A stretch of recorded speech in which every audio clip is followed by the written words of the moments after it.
This is the Modern Architect radio show and podcast. The Modern Architect features one-on-one interviews with renowned and cutting-edge architects, influencers, and sustainability leaders. Our show informs and illuminates the transformation that architecture brings to our cities, communities, and lives. And now, introducing the host of The Modern Architect, Tom Dioro. Today, we are honored and really excited to be joined by Thuy Fontelera, structural engineer and principal of Element. Element is a passionate and creative structural engineering firm based in the San Francisco Bay Area. They're handpicked by architects and developers who seek a diverse team trained in cutting-edge technology. You can find them on the web at elementse.com. Again, that's elementse.com. Today's episode is made possible by Swatchbox, the leading sample platform for architects and designers. Swatchbox brings thousands of product samples from the world's leading manufacturers into one platform. Browse materials for inspiration, create custom collections, then request your samples for free with automatic next day or second day shipping. Get started at swatchbox.com. Hello, Thuy. We're so happy to have you on. Always great to see you. How are you? I'm doing good, Tom. Great. Good to see you too. Great. Really happy to be on the show again. Thuy, can you share with us a quote, a prayer, mantra, something that means and matters much to you in the form of an affirmation that give your listeners an idea of not just the great accomplishments personally and professionally, but who Thuy is. Yes. It'll be summed up by Oprah Winfrey, who is one of my hero and idol. And what Oprah says really resonate with me and how I try to lead and live my personal life. And that is, leadership is about empathy. It is about having the ability to relate to and connect with people for the purpose of inspiring and empowering their lives. Why does that mean and matter so much to you, Thuy? It means a lot to me because based on my personal experience, having empathy and compassion and having experienced that, been given that, has really helped me with some of the just life experience and trauma that I've gone through. And there's two that I can recall specifically that really made an impact on how I want to basically live and give back. And that is when I was in college, junior in high school, my sister had passed away due to cancer. She fought it for about 3 years, and that left my parents devastated. So they were paralyzed with grief and medical bills. And so financially, it was a strain. And we had to put our house up for basically foreclosure. And back then, there's no cell phone. At least we didn't have any cell phone. And my parents were at work. I'm the oldest of 5 children. And I have the luxury of being given that a responsibility. And we were home, door knocked, and said, basically, we had to be out there that day. And there was a lot of shame in that. There was a lot of fear in that because I didn't have any way of contacting my mom other than knowing that 4 o'clock she'd be home. 6 o'clock we needed to be out of the house. And we were waiting for our other home to be ready for us to move in, but that would have been a month. So we thought we had a month to move in. That wasn't the case. So not knowing where we were going to live that day and thinking that all 6 members of the family had to be in the car or out in the street, it was scary being a teenager having to face that. Fortunately, my mother's friend, who at the time she had just met and they had just gotten to know each other, and she extended her living room for the 6 of us to stay in. And so without that experience, without that compassion, we would have been easily on the street. And hence my passion for helping with the affordable housing project, as well as helping to end homelessness. And then for me, another experience that really uh, given to me in terms of compassion is in college, my dear friend. It was summer, my first summer at Cal Poly. I didn't realize that summer there's not a lot of jobs there. And so I was trying to make ends meet because I would send home financial aid or any part-time money that I made.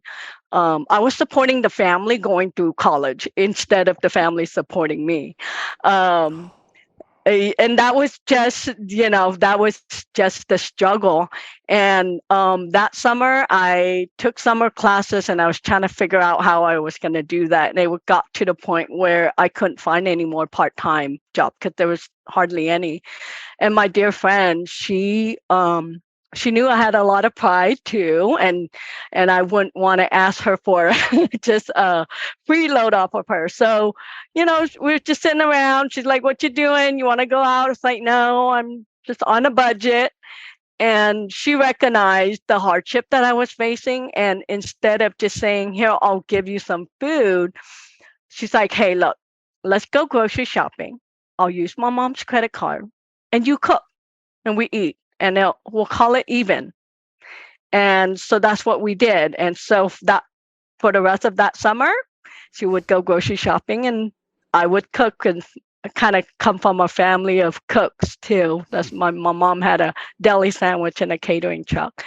And that experience right there, without knowing me, and I've only met her, and she empathized in terms of like understanding where I was coming from, understanding my pride, that she went out of her way to find a way to help me and still have my pride intact. And I would never forget that. Till this day, we still laugh at that summer. We still laugh at that summer every time. But it made me realize that without empathy and compassion, especially in the world that we're living in right now, it's going to be hard to survive. And being a leader of a firm, I need to exercise that in order to not only for retention, right, but for business. Like, how am I going to take care of my staff? How am I going to take care of my family at home? So, so I live by that with all that is going on, social unrest, social justice, all the inequity that we see and hear. It's so important to exercise compassion. So my mantra that from that quote, I've been telling people that my goal for this industry is to change it where leader can exercise empathy and know that it is a strength and not a weakness. And that is to lead with empathy and execute with compassion. So that's my mantra to myself right now, that I'm trying to change the industry one at a time. Superb. What's your thought, Thuy, on you've obviously turned trauma into triumph. And I don't know if I've heard that or I made it up, but it really is. You took what would be perceived as traumatic. Was traumatic, and you're making a triumph of it and sharing that triumph with others so that they can experience the joy in their own way that you're experiencing and the giving. What's your thought on that ability to overcome that trauma and turn it into a triumph? Yes, I love how you said that. There's another word that I've been learning, and that is traumatic growth. And it's really is that. And actually, people have asked me a lot about that. Like, Thuy, how is it that you have this grit? How is it that you have this resiliency? And there's that one line in the song, right? What doesn't kill you make you stronger. Sure.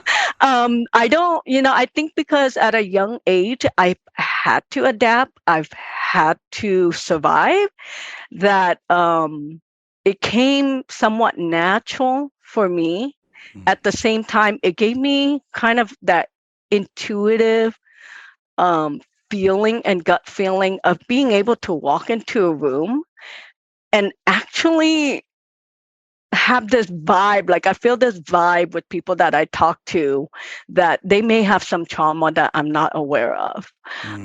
I can't explain it, but it's definitely there. And I would say that 9 out of 10 times, talking to them and kind of asking certain questions that I'm able to kind of get some insight, and they're able to be vulnerable with me and these days I'm wiser, so I try not to give advice unless it's solicit or I ask first.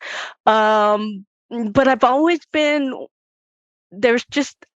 wanted to help. Like, the minute I see anybody in trauma, because I know how it feels to have been there. I know how it feels to go through pain, to go through financial strain, all of that various experience. My natural kind of people pleaser shadow value is to be able to embrace them and say, let me see how I can help you. So uh, I think it can be learned. Some people don't walk out of trauma with triumph, with growth, right? They walk out of it with a lot of resentment, or just never be able to heal. And I think part of that is having the right support system, but also that mindset of growth. But yeah. That growth. What made you choose structural engineering? Ooh, I love art as a child. I used to doodle every year, everywhere I go, even if it's like the condensation on the sliding door. I would, because my parents couldn't afford arts and craft material. That was my way of expressing myself. So art has always been a part of me. Um, and I took some architectural drafting classes in high school, and that led to discovery of architecture. And so I went to Cal Poly SLO thinking I was going to be an architect, but I realized I was not spatially creative, and structural engineering was the closest one that my career counselor told me to go. And I would like to say this to young folks. And at the time, I would never consider myself an engineer because I struggled. I have some learning differences. So I struggled in high school with math. So I never thought of myself as an engineer. But what my career counselor said to me that made a difference was, she's like, you don't have to be perfect at it. You don't have to be great at it. You just need to be good at it. And engineering is not about math, but creativity. And that really helped me because taking her advice, I loved it. I mean, I love that I can be practical, and building it's a functional art, and it affects people's lives, right? And it's a very rewarding field because people think of life safety or people that save lives, doctors, right? But we do too, by ensuring that our building are engineered for life safety so that it doesn't collapse during a natural disaster. That's our job. Our job is to make sure that buildings and structure does not collapse in a seismic event or hurricane, all those different parameters. So what we do is important. It does save lives. And unfortunately, the only time people remember structural engineering is when there's a balcony failure or floor collapse or seismic, because what we do is hidden. It's hinder it's hidden under all the skin of the beautiful facade that you see. Well stated. You're listening to the Modern Architect podcast. We're talking today with Thuy Fontelera, structural engineer and principal of Element Structural Engineers Incorporated in Newark, California. For more information, feel free to visit their website at elementse.com. elementse.com. Thuy, what's your thought on interdependence and independence? I know as Americans we're taught to be very independent, but what's your thought or take on being interdependent versus just independent? Ooh. And if I hear your question correctly, Tom, interdependent is almost like being in a community, right? Like Correct. when I hear it, I think both are extremely important. And as a Asian or Vietnamese American, I can tell you that the Asian culture tend to be a little bit more communal, whereas the American culture is more independent. And I struggle with figuring out that balance as a child because I had to bridge the gap myself between the culture that my parents came from and what they wanted to keep and teach us, and then the American culture. But I think those two are critical because without the American culture of independence, I don't think that I can be where I am because I needed to. Being independent means you got to believe in yourself. You have to have the confidence, right? And confident or courage is walking into something that you may not have full confidence on, or it can be scary, but the courage to move forward is what's going to help you with progression. So I believe that in that way, you have to be independent because nobody can believe in yourself more than yourself. And if you don't have that, it doesn't matter who says it, you won't initiate, right? You won't move forward because you can't do it. But I think it's also important to be interdependent because community is important. The sense of belonging, the sense of being included, that's human nature. We want to belong. We want to be accepted. So in that way, being interdependent and being part of a community is what's going to make us stronger. And that's why one of our value is teamwork. Community is huge in our value here at Element, whether you're out there making a difference for your, immediate community, which is your family, or your broader community, which is, for me, my broader community is my AEC community. How can I help the profession to grow and to elevate? My affordable housing community. How can I make an impact in the community of folks that are experiencing low income, that are experiencing mental health, and it leads to homelessness? Because nobody wants to be homeless, but it happened, right? And so I think both of it is very, very important, and it got to be balanced. You can't have one or the other. You have to have both in order to be your whole self. Well said. How did you come up with the name Element Structural Engineers? That's usually the first question that every job candidate that comes asks me. Okay. Oh, is that right? Like, why?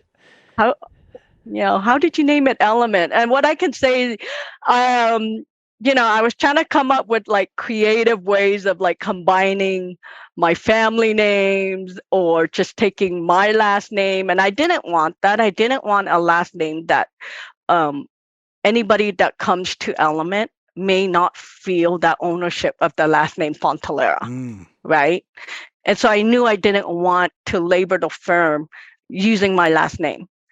And you know what? I was brainstorming. I was just sitting in the car commuting one day, and I was like, well, if I think of building, every building has so many different elements of design team that comes together to make it happen.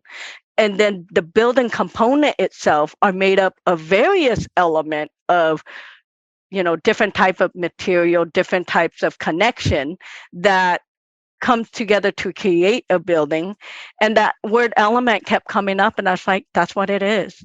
We Mm. are element because we are only one of a whole. Wow. There was a long silence. We are one of a whole. We're Yeah. very, very true. Can you share with us some of your more recent projects? You don't have to name names unless you're at liberty to do so, but we'd love to hear a couple or more recent project of yours. Yes, so most of our recent projects are around affordable housing. I've been fortunate to be in that space. I remember when I was a senior and decided I wanted to be an architect, I saw a lot of homeless veterans in Modesto. And what really at the time I didn't understand was these veterans were, a lot of them were actually Vietnam War veterans. And for me, that was a big impact because I'm a Vietnamese refugee, and knowing that these people have fought for our independence and they're coming home, why aren't they taken care of? Why are they on the streets, right? Um, and so my very first dream was to, and it was very specific, 7-story building that is like studio style that would somehow be free for these homeless population. Of course, being a teen, I didn't think of all the financial part, right?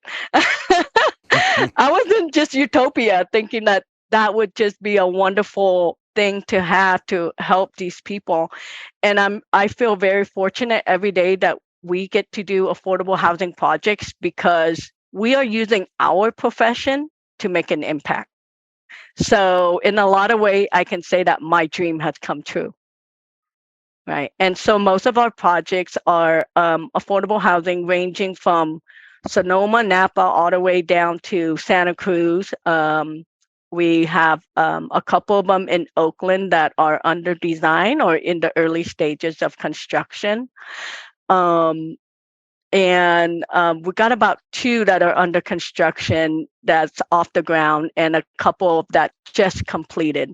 So I would say the bulk of our project right now are affordable housing. And when I say affordable housing, I want to be clear that we're not talking about building something that is affordable. Affordable housing is really the target community is the low income working population. They're the community that would have a minimum wage job. They're servicing you at Starbucks. They're college students that are homeless because the housing price is ridiculous in the Bay Area. So you have all of these service people in our community, the cashiers that are working in a grocery store. They're making a minimum wage job, and they need to be able to be housed, right? But it's just so they're the population that we are helping. At the same token, there's supportive housing, which is targeted towards the homeless population. They need a lot more support. So usually in this community, they have a mental health service as well as social service office that is located in the apartment complex itself. And then, of course, now we know with the working class, the middle class, our teachers, our nurses, they can't afford to live around here, so they're moving out. So the school district is realizing that. So now they are coming up what is called workforce housing. That's we got a couple of those projects out for proposal that we hope to be a part of. But workforce housing right now is one of the one that people are talking about because our middle income community also needs help. So I just want to make sure that people are aware that there's a difference between affordable housing and building something that is affordable. There are two different concepts there. Thank you for clearing that, Thuy. This is the Modern Architect podcast. We're talking today with Thuy Fontelera, structural engineer and principal of Element Structural Engineers Incorporated in Newark, California. For more information, you can visit their website at elementse.com. That's elementse.com. Our public service announcement for today's show is by Abode Services.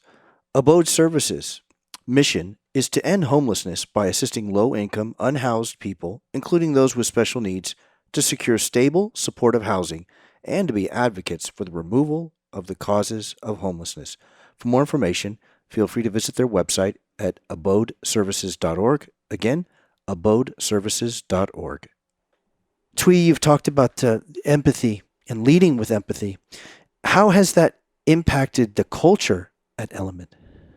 We were actually talking about it today, but how it have impacted us is there's a lot of trust building through that, and innovation in terms of staff knows that they have a safe space to be able to voice their thoughts, maybe their concern on certain things, or even know that when we are talking about any kind of social issues, that they know that as a firm, we are here to learn and to understand from each other. What I love is that empathy, we went on an empathy journey this year, and I committed and invested in that for our staff because the last couple of years with the pandemic, there has been a lot of burnout. There's been a lot of mental health. And end of the year, recognizing that, I was like, we need to do something. We need to do something so that our staff can take care of themselves and it will allow them to bring their whole self to work. So this empathy journey was really about self-care. So empathy, not only for others, but for yourself, giving yourself grace when you need it. And now the beauty of that is that we're stronger as a team. There's no judgment in our communication. There's no hierarchy. And that's what I love. There's no hierarchy at Element. Yes, of course, I am the owner. Everybody knows that. At the same time, they see me for Thuy, not, okay, she's the owner, I need to watch what I say or do because she's signing the paycheck, But really, when we share, when we do trust building, it gets deep. And that's what I love. We love to share stories. Most of our story end up revolving around either food or animal because those are the two topics that we love the most. And then travel would be the third one. But what I see is the staff is able to, when they need that mental health day or mental break, they're able to reach out and say, hey, I'm taking a half day tomorrow, and not hesitate to do that, right? So there's there's the trust building. There's the giving grace to me too, because I don't know everything, and being able to come to me and we work together on a solution rather than this, expectation. I guess I can say the expectation at Element is if you don't know it, it's okay. We'll learn it together. But we're here to understand and to work together. And one of the biggest impact with our empathy journey would be breath work. Breath work has helped the staff. It have helped them to slow down and be present. So we do breath work when we know that we've had like 3 or 4 back-to-back meetings. You can kind of see it on everybody's face, and it's like, okay, you know what? We're going to take a moment before we dive into the next meeting. We're going to slow down and do some breath work. And that has been something that the staff has appreciated quite a bit. And then it allows you to be more present when you do that. So it's been a fun journey. We're still on it, and we're having a really good time just living our values and practicing our empathy and giving ourselves grace. What would you like to share, Thuy, that you may not have spoken of on your show today that really strikes you at the heart, that's really important to you, for you and your audience today? Yeah, I think what I would like to share with the audience, especially with firm leaders out there, business leader out there, is to practice empathy. There's a lot going on. Staff need our support, and right now there's a lot of reshuffling that's happening in the workforce. Right, everybody's looking for meaning. So as leaders, it's so important for us to practice that empathy and really listen to our staff and understand where they're coming from. And slow down. I slow down and just think about your purpose. Think about your purpose and how you can exercise that compassion, and take care of your staff, because when you take care of your staff, they will take care of you. And they will take care of the client. They will take care of the business. The profit will follow when people comes first. Well stated. Thank you so much, Thuy. It's been an absolute honor, pleasure. I'd love to have you on again. It's just terrific. Thank you so much for being here today. Thank you, Tom. You've been listening to the Modern Architect Show. I'm Tom Dioro. Our guest today has been Thuy Fontelera, structural engineer, lead, and principal of Element Structural Engineering, Incorporated. Element is a passionate and creative structural engineering firm based in the Bay Area. They're handpicked by architects and developers who seek a diverse team trained in cutting-edge technology. For more information, you can visit them at elementse.com. That's elementse.com. Join us again next time when we welcome another outstanding architect, engineer, designer, influencer, or civic leader committed to positive, sustainable, and beautiful cities, communities, and lives. Thank you for listening. Today's episode is made possible by Swatchbox, the leading sample platform for architects and designers. Swatchbox brings thousands of product samples from the world's leading manufacturers into one platform. Browse materials for inspiration, create custom collections, then request your samples for free with automatic next day or second day shipping. Get started at swatchbox.com.